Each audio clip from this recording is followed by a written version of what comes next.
Magandang gabi po. Hindi sumipot sa Parañaque Prosecutor's Office ang abogado ng dalawa sa mga suspect sa pagpatay kay Ramjen Revilla. Ipinagpaliban tuloy ang preliminary investigation sa dalawa. Gayunpaman, pinanumpaan naman ng isang bagong testigo ang kanyang salaysay na tumutugma raw sa salaysay naman ng personal assistant ni Ramjen. Nakatutok si Lay Alves.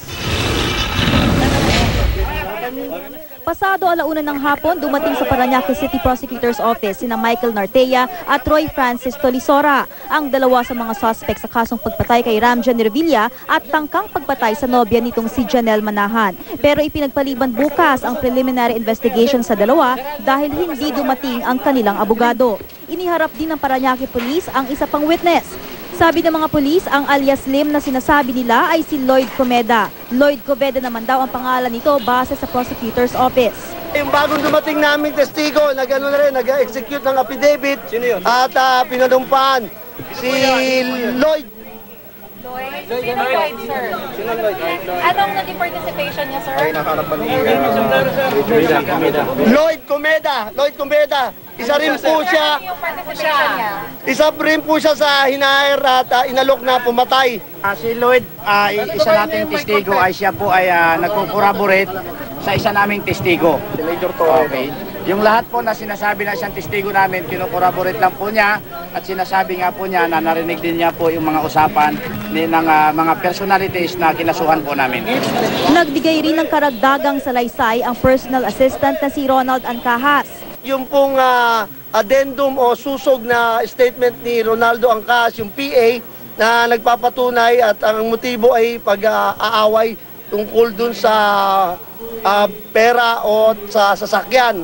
Nag-execute ang abogado ni RJ ng waiver para hindi na ito sumailalim sa preliminary investigation. Sa halip, diretso na sa korte ang kaso niya. Naraffle ito sa Parañaque RTC Branch 274 kay Judge Fortunito Madrona.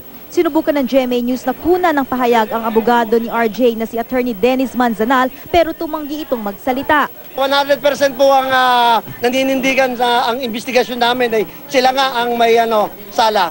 Sumadya kanina sa prosecutor's office ang lola ni Ramjen na si Ladeline Madrigal para saksihan sana ang preliminary investigation. Sana sabihin nila ang buong katotohanan. Huwag silang mag-implicate na kung sino mga tao na kagaya ng mga apo kong mga inosente. Naawa na po ako sa kanilang lahat. Matindi raw ang pinagdadaanan ngayon ng kanilang pamilya. Napakasakit po. Hindi ko mapailuwanag. Na-hospital pa rin po ako. Nagkaroon ako ng stress. Dahil sa pangyayaring yan, I leave it to the Lord. Bahala na ang Panginoon Diyos pag ang Panginoon Diyos ang gumawa. Walang imposible. Madidismiss ang kaso. At kahit wala na sa bansa ang isa pang suspect na kapatid din ni Ramjen Revilla na si Ramona Bautista, hahabulin pa rin daw ito ng batas. Pero tumanggi na ang pulisyang sabihin kung ano ang mga susunod nilang hakbang. Ano na mangyayari dito kay Ramona Bautista, yung sa involvement ni Ramona? Sir, ano na mangyayari? Magpapatuloy ang preliminary investigation para kina Tolisora at Nartea bukas. Lay Alves, nakatutok, 24 oras.